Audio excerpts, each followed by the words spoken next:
Gamarjoba, and welcome to the History of Sakartvelo, Georgia. I am your host, Roberto, and this is Myth 1, Jason and the Argonauts. I decided to take a small break from the narrative to look at some myths I have mentioned so far.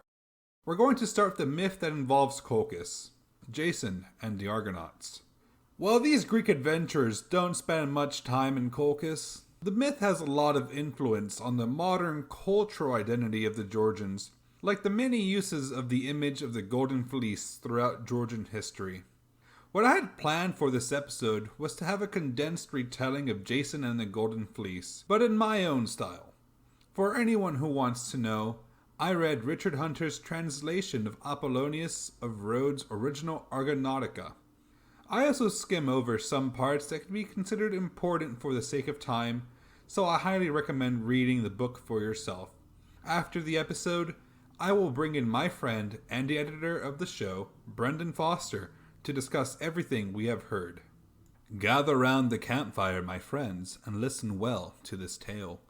We will travel back to an era long past, where magic and monsters roamed the world, where the gods decided what was meant to be solely for their own entertainment. We will go back to a time before the blood was spilt in the battle against the Trojans. We shall speak about the tale of Jason and the Argonauts. Their journey takes them to the end of the world, to the distant land of Colchis, in search of the Golden Fleece. The search itself has entered the annals of legends, but how did Jason manage this feat? Listen, and listen well, for you shall now be told. We begin when the great Jason was but a helpless newborn. His uncle Pelias imprisoned his father, King Aeson, in his bid for power and dominion over Thessaly. He began to erase Aeson's descendants one by one to ensure he left no heirs. Little did Pelias know that Aeson and his wife Alcimede had just given birth to the child fated to be his undoing, Jason. Fearing for the life of her newborn child, Alcimede sent Jason away to be reared by the centaur, Chiron.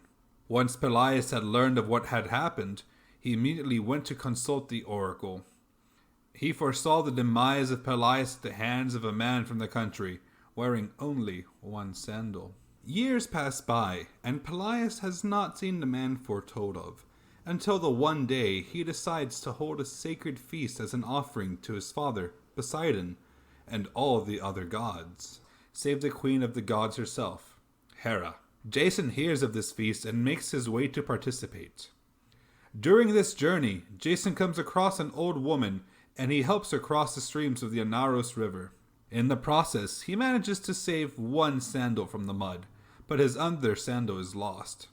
Through this act of kindness, Jason won the patronage of Hera, who was disguised as the old woman, and she would go on to assist him several times throughout his journey.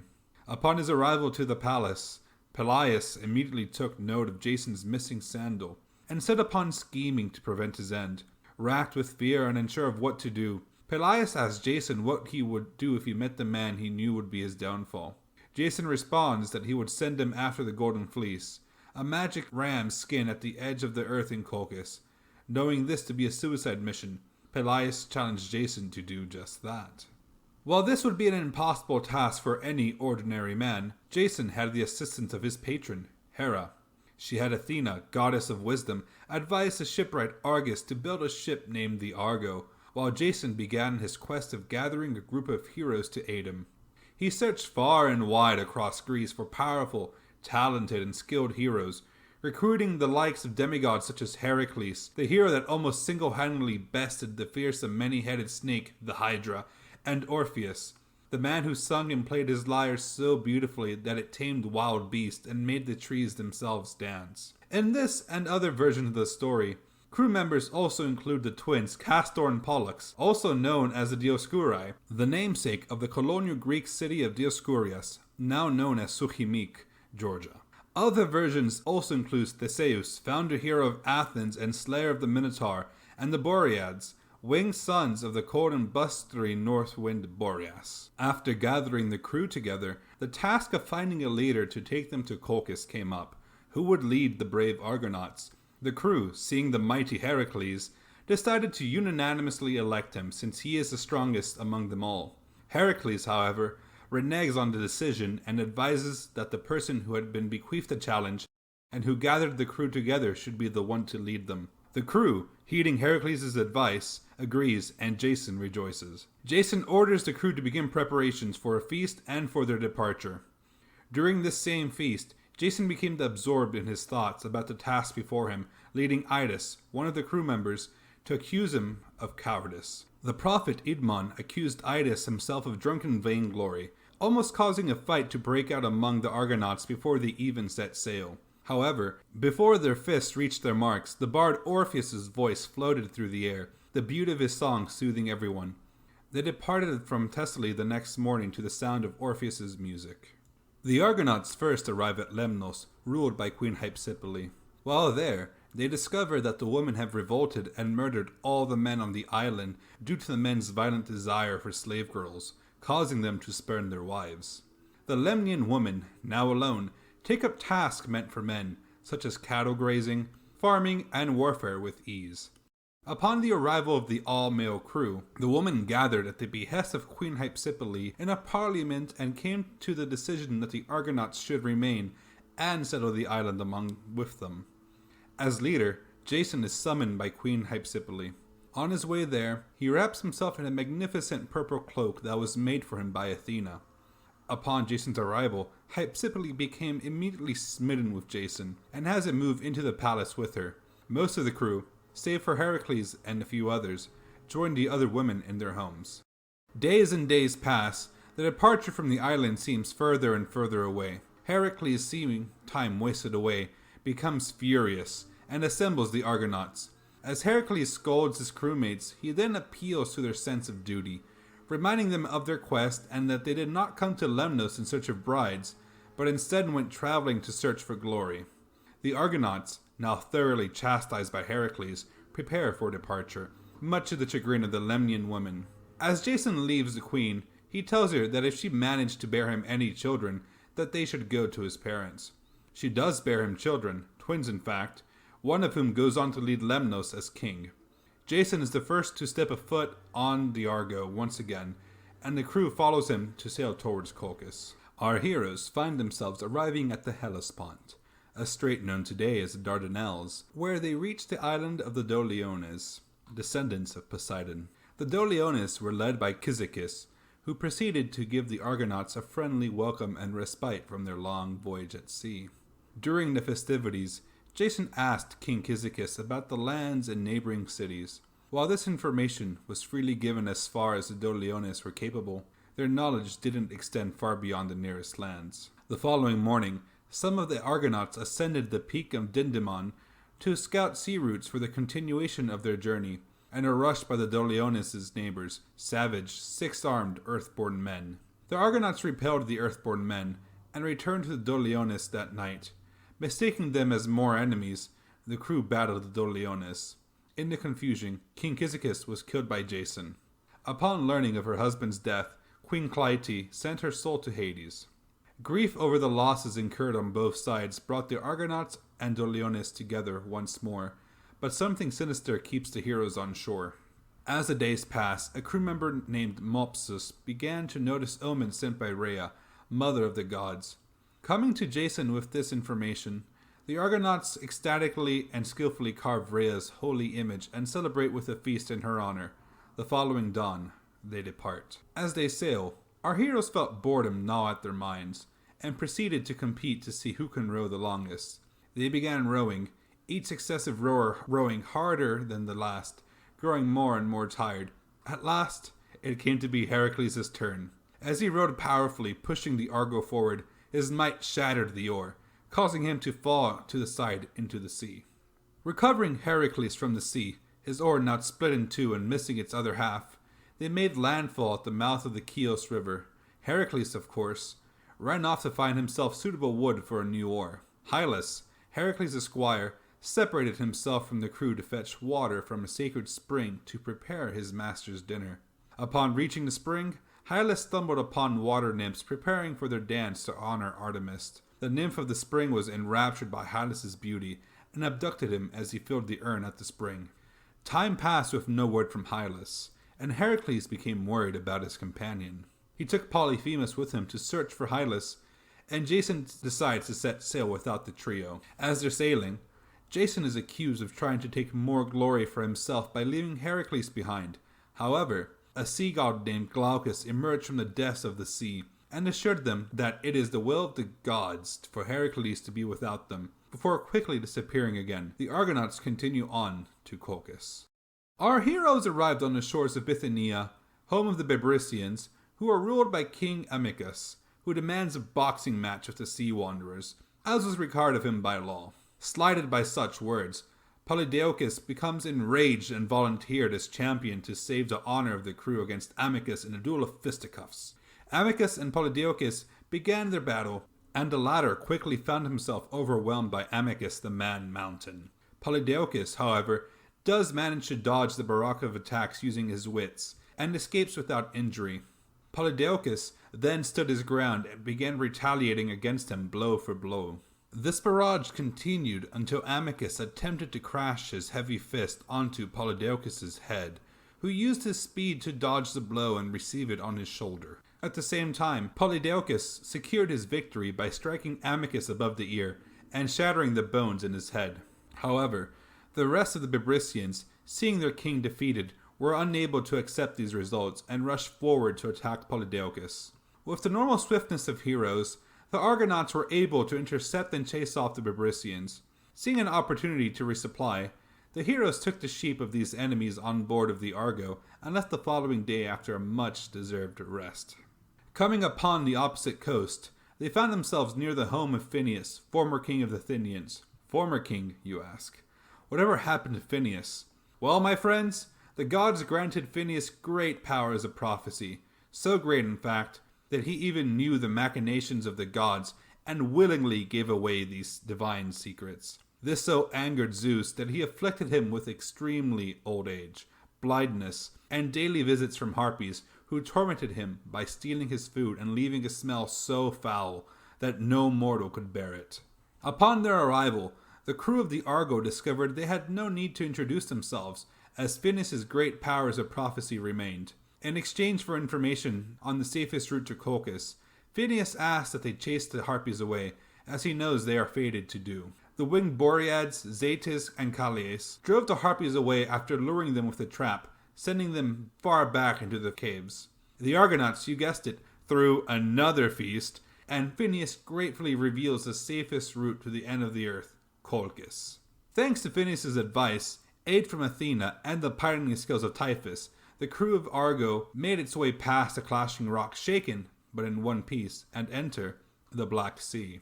They came upon a deserted island and anchored the ship momentarily. The crew spotted Apollo flying high above them on his way to visit the Hyperboreans. The island shook and the waves crashed intensely as Apollo made his journey. At the sight of such a miracle, Orpheus, who learned to play the lyre from Apollo himself, renames the island Apollo of the Dawn. The Argonauts proceed to build an altar and offer sacrifices to the sun god and a shrine to commemorate their voyage. The next stop of our journey takes us to the outlet of the river Acheron, where the heroes met with Lycus, king of the Myrmidonians, and an enemy to the now dead King Amycus of the Bebrycians. The fame of the Argonauts preceded them, and King Lycus treats them to hospitality and festivities in gratitude for the defeat of his rival. As they prepare for their departure, however, they are delayed by the deaths of Idmon and Typhus. While Typhus the pilot died of an unknown disease, Idmon the seer is gored to death by a boar. Whether or not he foresaw his death depends on the version of the story.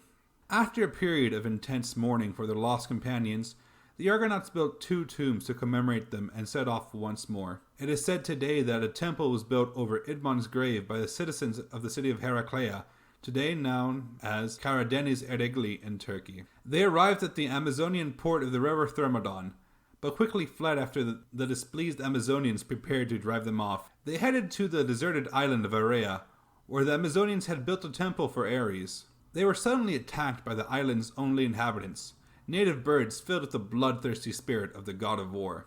The Argonauts managed to survive this onslaught. They located a shipwreck and 4 survivors. Who were these survivors? Why, they were the 4 sons of Phrixus, who just so happened to be the grandson of King Aedes of Caucus. Jason eagerly welcomes them to his crew, taking it as a positive omen that his quest will be successful. The sons of Phrixus, however, are alarmed at Jason's goal and tell him that Aedes will not receive them kindly upon arrival to Caucus. They soon depart.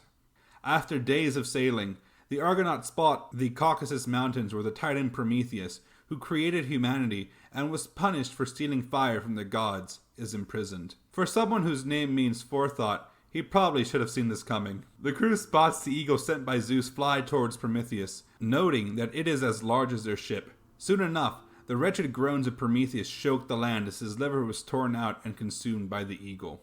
The sailors came to the mouth of the Phasis River, the main waterway of Colchis, and rowed their way upstream.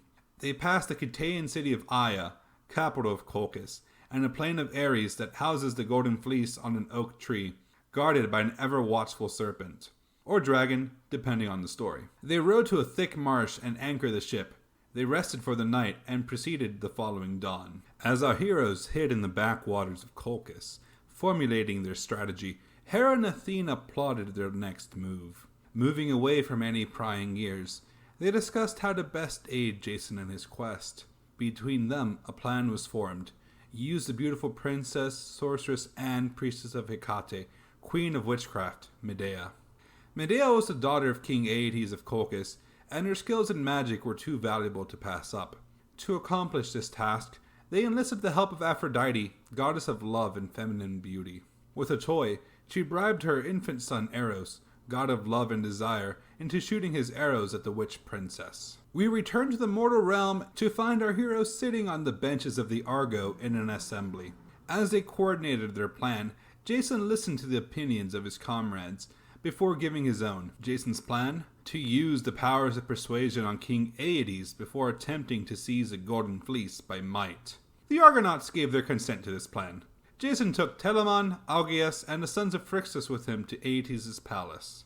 As they passed through the plains of Cersei, they found men hanging from trees, as if part of a burial ritual, while women were buried in the ground. Hera, as always, continued scheming to aid Jason in his plight against Pelias, and set a thick mist upon the city so that the Colchians were unable to notice the approach of the Argonauts.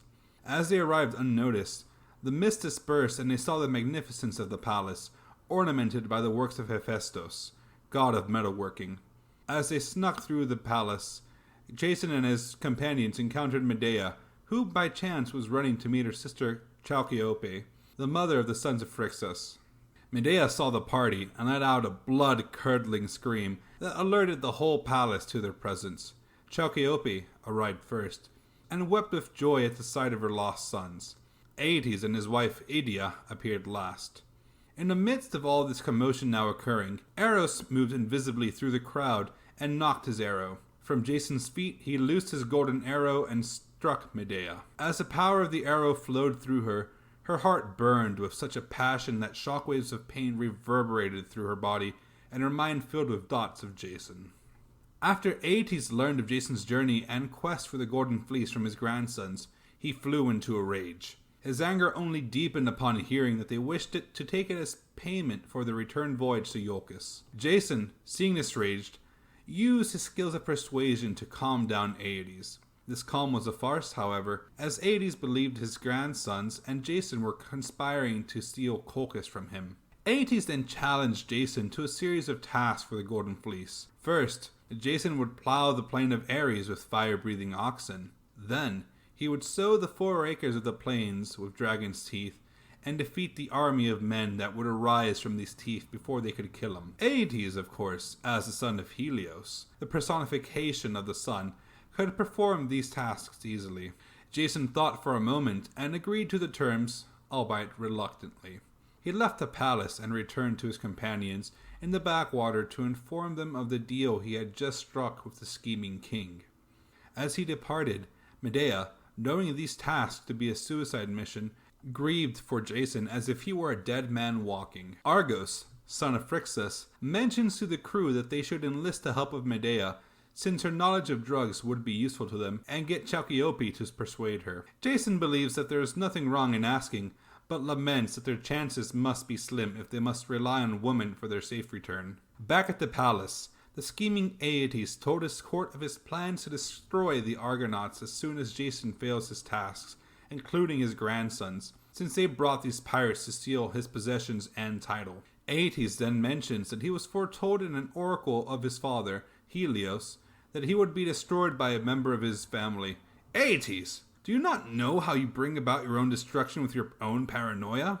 Madea, having overheard her father's plan, went to bed and dreamed of herself completing Jason's task for him. Being of Aeetes' blood, she manages to complete these effortlessly, but since the task was for Jason and not for her, Jason failed. A dispute arose between the king and priestess, and the priestess took the side of Jason. She awoke, afraid of her father's wrath and how her reputation would suffer from helping Jason. Chalciope rushed into Medea's room, having heard her cries. Chalciope convinces Madea that the lives of her children depend upon her. Upon Chalciope's departure, Madea was torn between hope and fear, even going so far to consider going to Hades. She opened her chest of drugs and looked for something to end her suffering. Instead, she selected something that would aid Jason during his trials. Arousing her maidservants from their slumber, Madea had them prepare a wagon to take her to the temple of Hecate to meet with Jason. She prepared the drug of Prometheus, which granted to the one who consumes it invulnerability to all blows and flames, and increased might and strength. Madea took the reins of the wagons, rushed to the temple, and swore her maids to secrecy. As Madea made her way to the temple, Argos leads Jason to meet with her. Spotting Jason, Medea's heart sprung forward, making her lose all strength of will. Jason himself lost all semblance of strength himself. They looked at each other, speechless.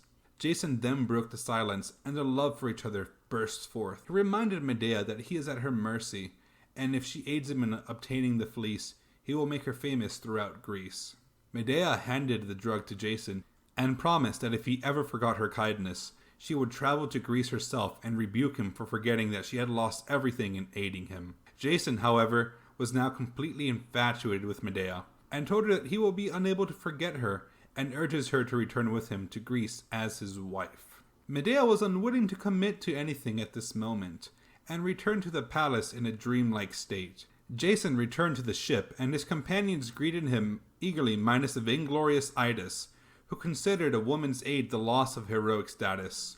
That night, Jason prepared the rituals necessary to consume the drug of Prometheus. The following morning, the people of Colchis gathered around the riverbank to watch Jason complete his tasks. Aeetes, with a flair for the dramatic, appeared in full armor on his chariot, riding around the riverbank and reveling in his own magnificence. Off in the distance on the river Phasis, the shape of the Argo came into view. He moored his ship along the river's edge, and Jason of Thessaly began his tasks. Unbeknownst to King Aeetes, who believed that Jason would lose his life, his own daughter had prepared his downfall. O King Aeetes, how you have brought down your own doom. Your own paranoia were the seeds for your loss of the Golden Fleece. Jason easily conquered the monstrous, fire-breathing oxen, plowed through the fields as required, and sowed the field with the deadly dragon's teeth. He briefly returned to the Argonauts before an army of men sprung from the teeth and readied themselves to attack Jason. Remembering upon Medea's crafty advice, Jason threw a great rock among them. Not seeing from where the rock came, the soldiers attacked and destroyed one another. Aeetes stood dumbfounded at Jason's success. He returned to the palace, plotting to wriggle his way out of his promise to Jason. The sun descended, and night fell, bringing Jason's task to an end. Hera, however, had cast fear into Medea's heart. Aeetes discovered her betrayal, and she once again contemplated poisoning herself. Instead, she decided to flee Caucus with Jason and her nephews, not knowing of Hera's aid. She rushed out of the palace barefoot, and the moon roared with malicious laughter as it recalls all the times that Medea's magic brought her to Earth. Madea arrived at the Argonauts' camp and pleaded and begged for their protection from King Aeetes, who was preparing for an attack against the Argonauts. To sweeten the deal, Madea offers to help steal the Golden Fleece from the quite literally tireless serpent that guards it. As Madea spoke of her grief, Jason made an oath under the name of Zeus and Hera that Madea would become his lawfully wedded wife upon his return home to Greece.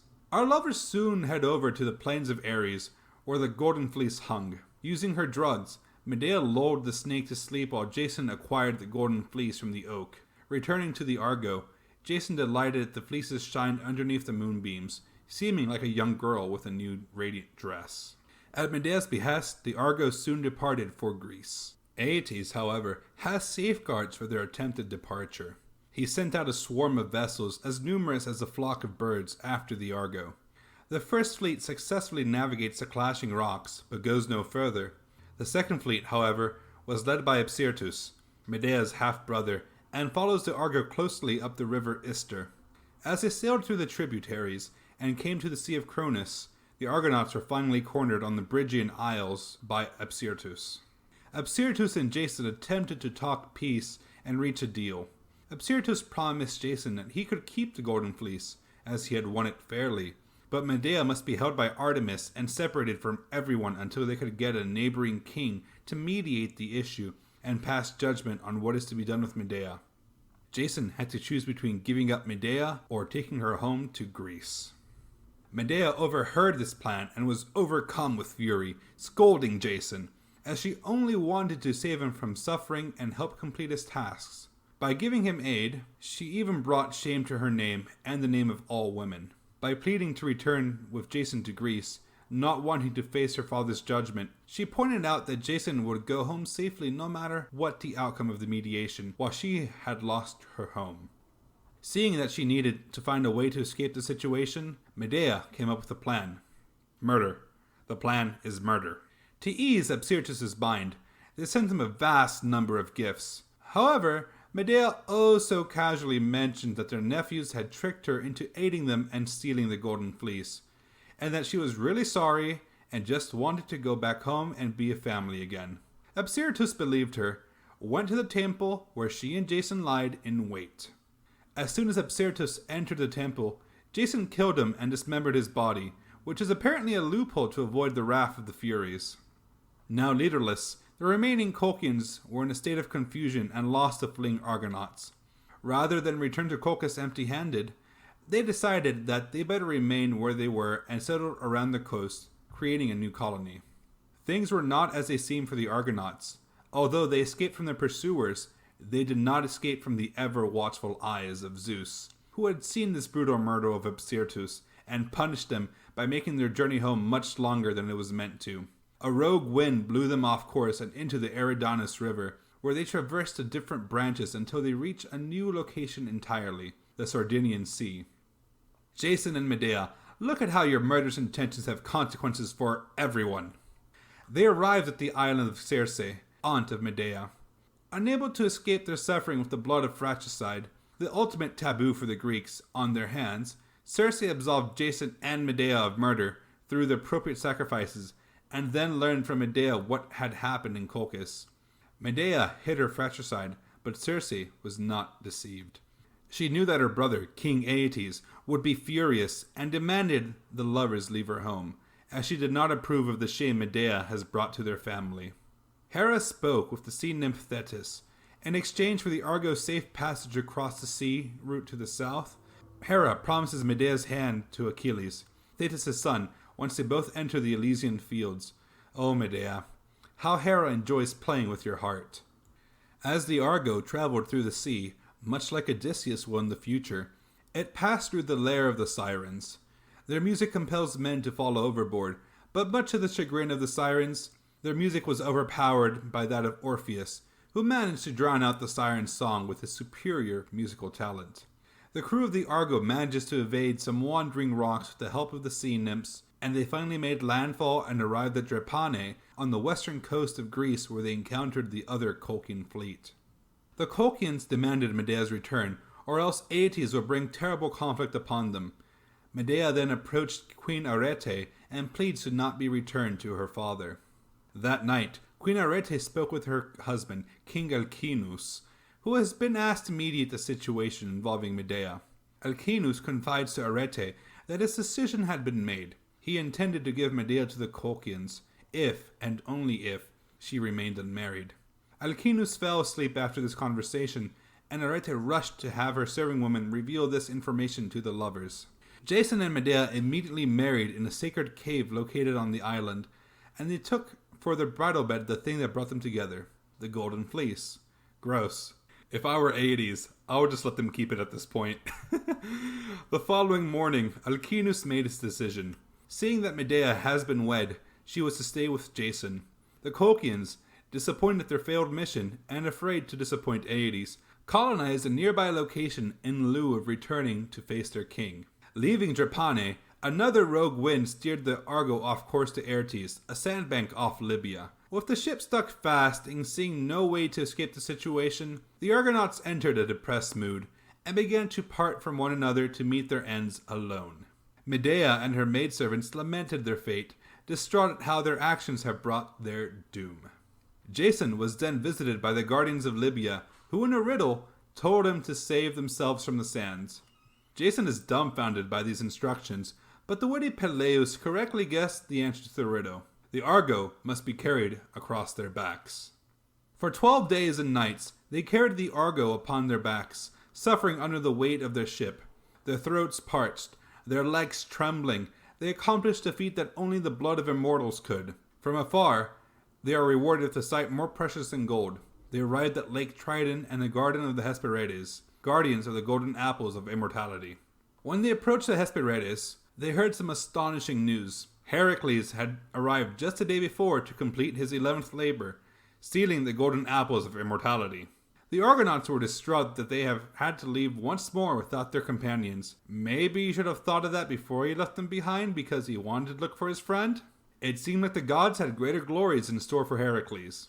As they spoke with the Hesperides, the Argonauts lost 2 more companions, Mopsus and Canthus, the former dying from a snake bite, and the latter from a wound given to him by a local shepherd. Trident appeared from the lake, and after receiving libations from Orpheus, revealed a route to the Argonauts that would take them from the lake to the open sea. He then gave Euphemus a clod of magic earth as an offering for friendship, which would eventually become the island of Thera. The Argonauts, in return for Trident's aid, gave him a sacrificial tripod. We end our tale as the heroes arrive at the island of Anafe, where they honor Apollo and Aegine, and set a festival where they compete for their own amusement. If you so wish to learn the future of the lovers Jason and Madea, and to see if their ending is either happy or a tragedy, join us next time as we retell Madea by Euripides. Now that our story is complete, let us prepare for our discussion of Jason and the Argonauts. Please join us for part 2 of the discussion, which will be posted as a separate episode due to its length. As I mentioned earlier, my friend, Brendan Foster, our editor, joins us for this and gives many a good explanation of everything we see here, while I take us on some tangents with and without his aid. If you enjoyed the episode, please consider giving us an iTunes review or even messaging me via email. I'd love to hear from you, and reviewing on iTunes will help our show grow more. If you do have anything you want to say, feel free to look us up on Facebook, YouTube, and Instagram as The History of Sakartvelo, Georgia, on Twitter at history_Georgia, on our website at historyofsakartvelo.com, or on our email at thehistoryofsakartvelogeorgia@gmail.com. Sakartvelo is spelled Sakartvelo. Madloba da Nachvamdis, and thank you for listening to The History of Sakartvelo, Georgia. See you in part 2.